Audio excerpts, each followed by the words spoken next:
Welcome to MidPoint. I'm Sean Canan. I'm the host of MidPoint Monday. Tomorrow is the presidential primary election in New York State. Later in the show, we'll look at how the results in New York could affect the races for the Democratic and Republican nominations.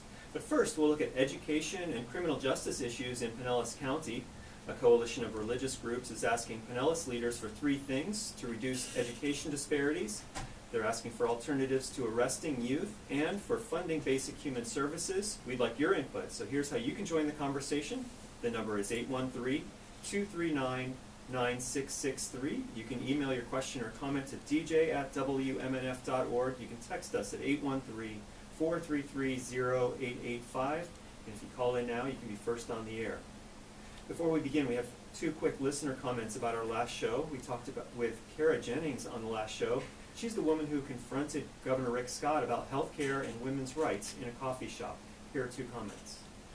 Show today, somebody named Craig called in and asked. I forgot to say that you can put headphones on, that way you'll be able to hear the callers. Knocking Zebulon. I want to say, this is Rob Cron live from downtown And St. I Pete. think you can control the volumes with this. Zeb is a highlight daily when he calls in louder to me and so many, and I just want to thank him. Just his comments, his thoughts, and like so many others have said, he really should have his own show there. It would be incredible. All right, have a good one. Thanks for the show. Love it. Yeah, hi, Sean. You know that Colonel Jennings there on that coffee shop, she mentioned to Rick Scott, she says, well, you voted for this to cut the money on the, for the women on the Medicaid. And he, oh no, he says, I didn't vote for it. But she said, yeah, but you signed it.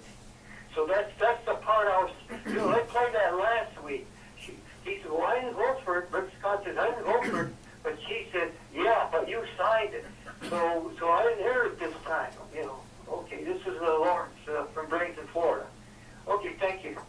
Well, those are two listeners commenting about our last show. Later on in the broadcast, I'll give out the number that you can leave a voicemail. You can always comment on the news stories on our website, which is wmnf.org/news. You can join the conversation on Twitter or Facebook at WMNF News. Well, joining us in the studio today are three people from FAST, Faith and Action for Strength Together. That's Pastor Emmanuel Sykes of Bethel Community Baptist Church, Kathy Filippelli, am I pronouncing that correctly? Yes, thank you. That's good. From St. Matthew's Catholic Church, and Reverend Gene Cooley from Lakeview Presbyterian. And FAST is having their Nehemiah Action Assembly tonight at Tropicana Field in St. Petersburg. I want to thank all of you for joining us on WMNF's MidPoint today. Thank you. Thanks for having us. Thank you. Thank you. Well, let's begin with what is FAST? First of all, how many people are part of FAST, or how many congregations? Right now we have approximately 41 congregations of various faith groups that have come together to form FAST. Well, not just to form, but to be a part of FAST. And so their congregations make up the total numbers. So what is it, though? What is the group? FAST is an interfaith group that was founded in 2004. The purpose is to consider the Word of God with respect to the issues that affect people on a daily basis. We use a biblical model based upon Nehemiah, which causes us to hold public officials and people in responsible places accountable for the systems that create the inequities in our communities. And each year we formulate various issues that are affecting the poor and others that are displaced and disenfranchised. And as congregations, we vote on 2 to 3 issues. We research those issues. We find the people that are in responsible places to do something about it.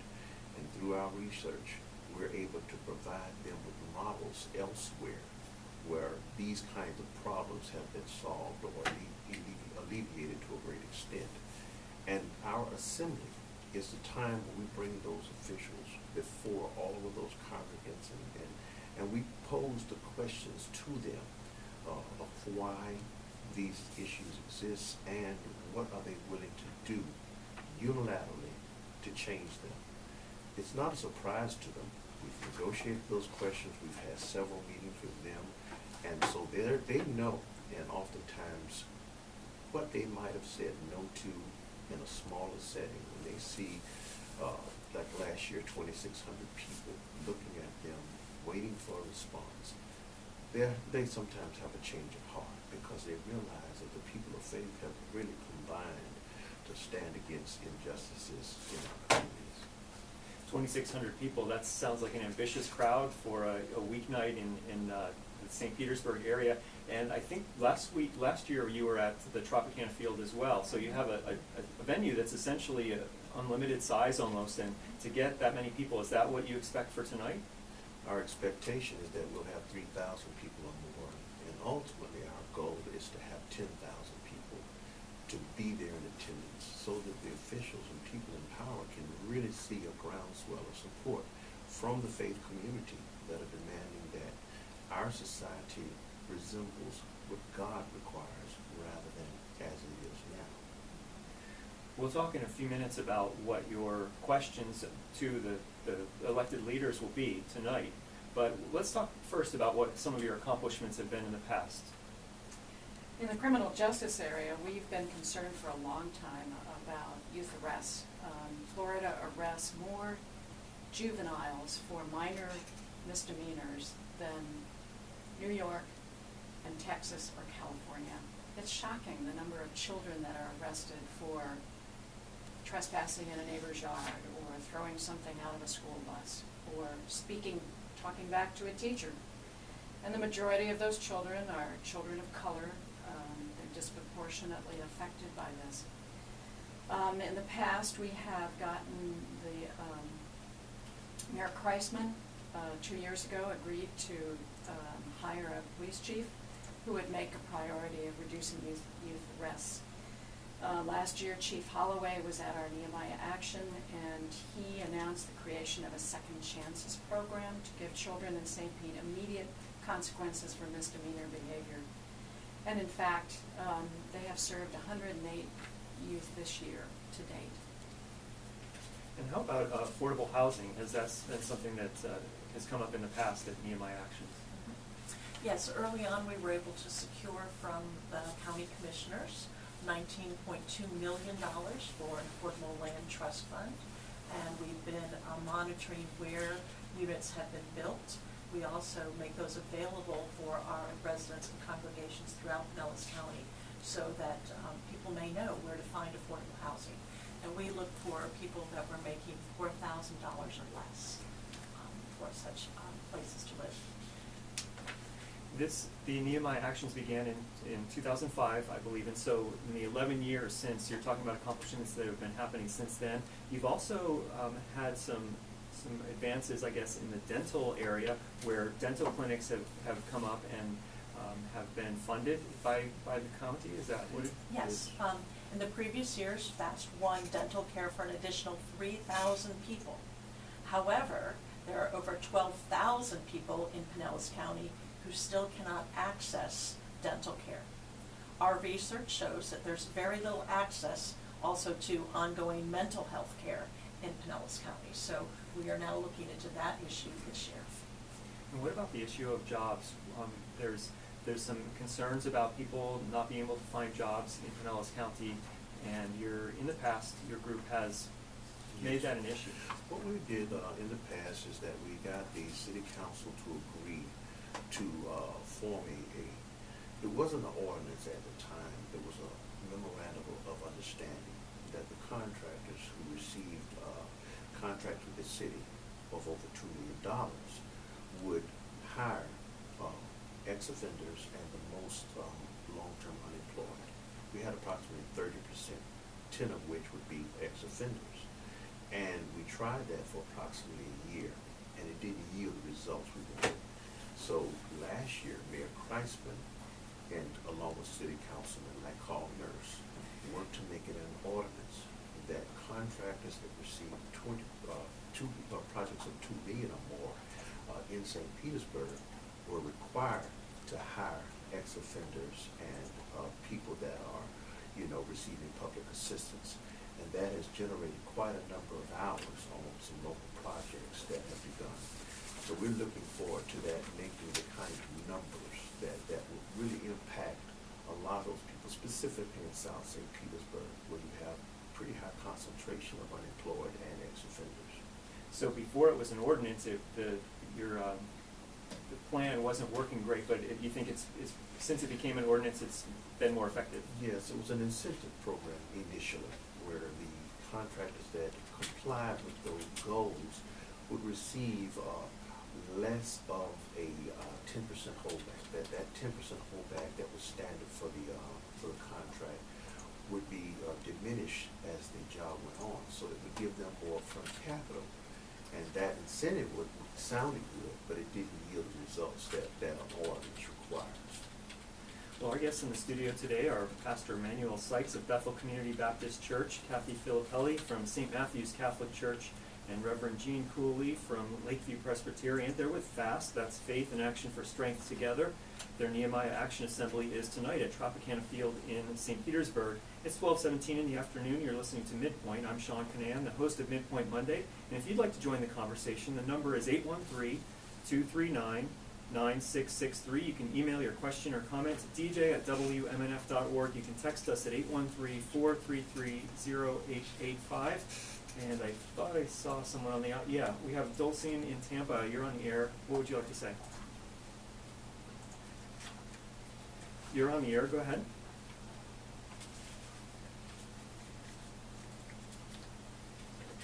But it sounds like a reverend seems to do a very well job. But at the same time, I feel like you can't always reach the people by the religious means. That's all I think. All right, thank you for that comment. How would you respond to people who aren't affiliated with any of these congregations and yet want to support what you're doing? Dulcie, we would invite you as one of our guests. Here in Hillsborough County, where you're calling from, the organization that you would contact is Hope. And Hope had their Nehemiah Action about 2 weeks ago, Monday night, at St. Lawrence Higgins Hall. That's a Catholic church there in Tampa. We use a lot of church facilities, but we welcome any resident from where one of our DART affiliates has its organization. DART stands for Direct Action Research Training, and there are 10 DART organizations throughout the state of Florida. So what we would do is ask you to be our guest and invite any other residents that have these social concerns to unite together, because organized people and organized money can make a big difference. Thanks for your call, Dulcie. Let me add one thing, that our organization works on the behalf of everyone that's disenfranchised, that are part of the institutional disparities that are here. Our marching orders come from our faith tradition, but it does not require us to make it exclusively on behalf of people of faith. We're working for everybody, so that whether you're a believer or not, you still benefit from the justice that we are able to develop or to create in our communities. Well, thank you for that call, Dulcin. And if you'd like to call and join the conversation, it's 813-239-9663. Let's begin looking at what you'll be asking for tonight. First, what about who will be there? Who are the elected officials that you anticipate or that you've invited to be at your Nehemiah Action tonight from St. Petersburg and Pinellas? From Pinellas County, the police chief will be there. We have an issue that we're asking him. We have 6 of the 7 county commissioners from Pinellas County. That's an all-time high, and we're very excited. And the school board, all of the school board should be there as well for Pinellas County. Well, that's a good transition to one of your issues then, because education is one of the 3 main things that you'll be concerned about. You want to reduce the disparities in education, specifically the number of out-of-school suspensions in Pinellas County. That's one of the things. If you'd like to talk about that, Reverend Sykes. Yes. Well, some of the statistics are that last year, almost 17,000 out-of-school suspensions were given. And out-of-school suspensions, they are proven to be not effective in changing the behavior. In fact, it just places kids in harm's way out in the community. We've had a decrease on the high school and middle school levels. However, the elementary levels have gone up in suspensions. And what we've done through our research has demonstrated, A, that out-of-school suspensions are ineffective and dangerous, but also we're proposing to them that instead of those, that the district would fund supervised programs for students who get in trouble. So rather than them being placed on, just out in the community to get in more trouble, there'll be an in-school suspension rule with a substitute who watches the students, but instead of just sitting there watching them, they will be academically enriched and behaviorally dealt with. So that time won't be spent, doing things that are non-productive. They'll be able to stay up with their counterparts. However, the behavioral piece will be added to try and straighten those children so that when they are reintegrated back into the public school, they won't have the same behavioral problems. Another area that we're dealing with is the issue of reading. Now, we've had 5 schools that have been elevated as what they call failing factories. The truth is that we have 21 schools where 59% of the kids fail their reading tests. So our goal and our research is once again to bring to the school board the mandate that they choose a curriculum for reading that has data to prove its effectiveness, so that we're not just doing the same thing over and over again and believing that good results are going to come out of it. We're now asking the school board to go to the superintendent and to require or to request at least that he does the research, or that he allows the research we have provided to be implemented and to bring a program there that will be effective. You're also concerned about arrests of students at schools. How is that a problem? I mean, give us an idea of the scale of that problem. Reverend Cooley deals with the arrest issue. Last year, Pinellas County Schools arrested 599 children in school. 129 of those were for disorderly conduct, and 92 of those children were African American. That's just unacceptable. Disorderly conduct has a very kind of squishy definition depending on which school you're in. So we're asking the school board to eliminate arrests for disorderly conduct and again create behavioral programs to train teachers. Some of the children that have been arrested are in special education classes, children on the autism spectrum, for instance. They're doing what those children do. The teachers need to be trained to handle children with behavior problems rather than arrest them, which gives them a sentence for life. So that you've had some dialogue before, I assume, with some of these school board members. Do you get an impression you'll be surprised tonight, and then they'll say no, these are horrible ideas, or do you get an impression that they're going to be able to work with you and do kind of what you feel like should be done in these schools? Of all of the groups that we have encountered, the school board has been the most obstinate. We started a few years ago asking that they implement what's called direct instruction, which is proven to be effective with minority kids with the same demographics that we experience in South St. Petersburg, and they refused. Last year, we came to them asking that there be a grid placed in the code of conduct that gave every student the same punishment for the same infraction, so that we would not have the anomaly of African American kids at a much higher rate receiving disciplinary action, whether it was arrest, suspension, or any other kind of thing, referrals. Once again, that was met with a no, because they wanted to have discretion over what took place. They wanted to be able to judge things from an individual basis. And with that having already occurred, we see what happens. African American kids bear the brunt of disciplinary actions. Well, this year we're coming back to them. We're dealing with the issue, as the Reverend Cooley said, arresting them. We're dealing with the issue of them failing in reading and out-of-school suspensions. Once again, we're working on behalf of all students, but we see time and time again where African American students are more than represented in the numbers in a negative way. So we're back with the school board. Will there be a surprise tonight? I surely hope so. We have some agreement with respect to the problem, but the solution has always been where we are in the impasse. So we're hoping the support of the people tonight will cause them to relent on some of those positions.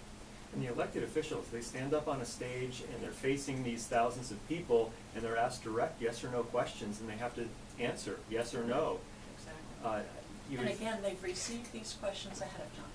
So they're It's not not a hearing it for the surprise. first time. In fact, some of these questions were developed because we had met with them and discussed what those issues and those potential solutions could be.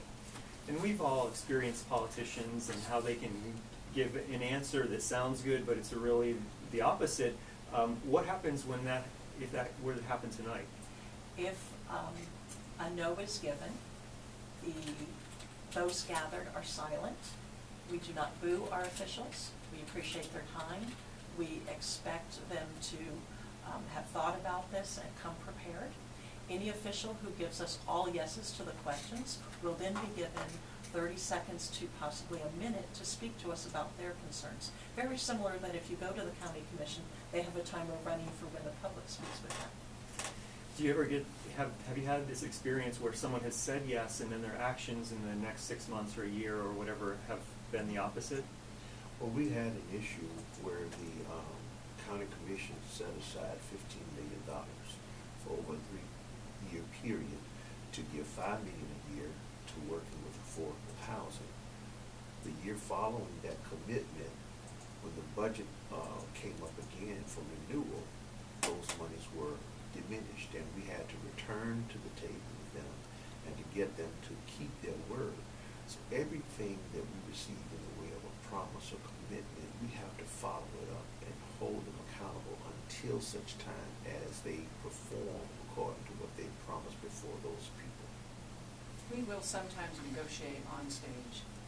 There's sometimes a give and take, and we practice a lot to be prepared for that. Well, I want to remind our listeners that you're hearing from people with FAST, Faith in Action for Strength Together. This is Pastor Emmanuel Sykes of Bethel Community Baptist Church, Kathy Filippelli from St. Matthew's Catholic Church, and Reverend Gene Cooley from Lakeview Presbyterian. Their Nehemiah Action Assembly is tonight at the Tropicana Field in St. Petersburg. We've already talked about arrests that happen at school, but you're also concerned about young people in general being arrested out in the community, especially for where they should maybe instead get civil citations. Correct. Who can talk about that? Now, civil citations have been on the books for the state of Florida for a long time. We've been working with all our other sister organizations, including the ones in Hillsborough and Polk County, so that all children in the state of Florida can receive alternatives to an arrest. A civil citation which holds children accountable. It's not a pass. They often get counseling or have to make restitution or apologize. We are in Pinellas County. Sheriff Galtieri has been a big supporter of civil citation. He's helped. We have 88% of the majority of children in Pinellas County receive a civil citation. We did discover this year that in Clearwater, only 68% of children were receiving a civil citation. And so we will be negotiating with the chief of police in Clearwater to ask him to modify the way his program will be going so that more children will be eligible. Now, with this take into account, I know St. Petersburg wants civil citations for small amounts of marijuana possession, and they're hoping that Pinellas County will go that same route. Would that be something that falls under this? That's not an issue that we've directly addressed this year, but we know Hillsborough's been working on it, and it would save the lives of many children if that happened. One of the things that we did last year is that it was included in the grid that we were offering to the school system that minor amounts of marijuana would not result in those severe penalties. Again, the school board has been very obstinate. The police chiefs have worked very well. We'll see them tonight. Our issue now is on the legislative level, where the whole state of dark organizations have tried to get them to pass a bill, and probably Ron Cooley can tell more about that, but that's where, because you always have this issue as to whose responsibility it is and who can override who. And now we're going to the top to say, we need you to implement this so that down the line, there'll be, does it look on the state level? Has there been any receptiveness? At the state level, we introduced a bill again this year that would require all counties in the state of Florida to have a civil citation option. Last year, we got a bill through which enabled children to receive a second and third misdemeanor civil citation for a misdemeanor. That was great. This year, we were disappointed that the Sheriff's Association spoke strongly against that bill. We got it through three House committees, and we were stalled in the Senate Judiciary Committee. We were very disappointed that Senators Brandis and Latvala spoke against us. We'll try again. This is so important. Polk County, for instance, has no civil citation option for children. And many children are arrested for these very minor, which prevents them from getting good jobs in the future, or scholarships to school, or licenses. Serving in the military. Serving in the military. Well, your third major plank that you'll be addressing tonight is funding basic human services, and I think that goes partly to the homelessness issue. What's the scale of homelessness in Pinellas County, and how can it be improved? We have quite a number of homeless folks. Estimated 6,000 homeless people in Pinellas County each night. Over 40% of those homeless are children under the age of 18. And there's contributing factors to homelessness, such as high housing costs, joblessness, access to medical care and mental health, and drug treatment. We have an information line in Pinellas County that's referred to as 211, that if folks knew about 211, then they're to call, and that line refers folks to whatever services they may need, such as homeless shelters, mental health assistance, affordable child care, and other additional services. The problem with 211 is the wait time. Nationally, with these types of organizations, it should be 90 seconds or less. This past month, there has been over an hour or excess of an hour of people waiting. And if I'm on a cell phone that has limited minutes, I don't want to be standing there waiting. And then it's frustrating. Can I talk to a live person? Will that agency then truly connect me with the agency that I need? Also, the staffing of 211, of an evening there's only one person. And the 211 also serves as our rape and suicide prevention line. So that becomes a concern for us as well. So that's one of the 4 questions that we're going to be talking tonight about homelessness, is getting the wait time from 211 down to 90 seconds. We're also looking that we worked with the county commission to have money set aside for adult emergency finance assistance.